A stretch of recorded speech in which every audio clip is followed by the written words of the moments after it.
senga na zoloba na lobaki na lobi boy afo senga kozala ngona ndenge sima nazo ganga na mbetu na bali ko I started moving nazo shake to for him Tozo ningana na bandi ko ningana na mbetu please stop nazo ganga nazo lela please stop you're hurting me ozoto kisanga alobi auto utiliser nini vaseline na bi nikolo ya bana nanga ebisika to utiliser nini vaseline na lobite you're hurting me please stop. He did not stop, he continued.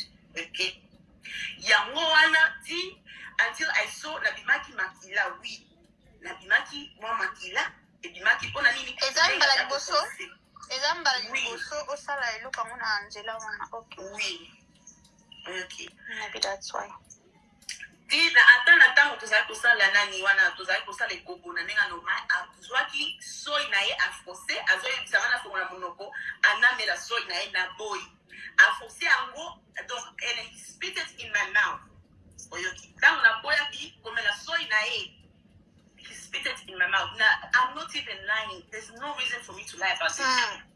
So you see he spit it soy na ye na monoko na nga abwaki donc abwaki yo soy na ye na kati ya monoko na ye na force to pona boyaki komela ngo na ndenge po as I open your mouth I said no oyoki.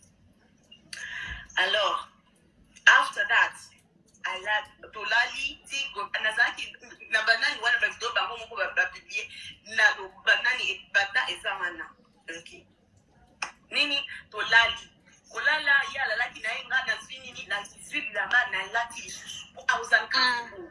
I was uncomfortable to just stay in bed naked with someone I don't know exactly, you know. So na sweep la na lati I tried to wake him up. Let's say I want to go back home. He continued to sleep. He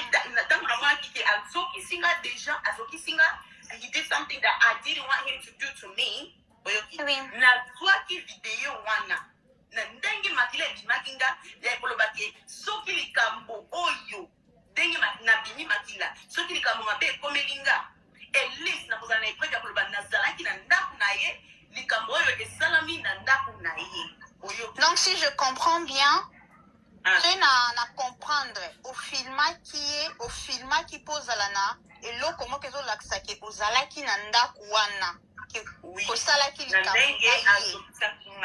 likambo ekomeli yo ozalaki place na utaki yango oyo, c'est ça? C'était pas que pour que obanda ko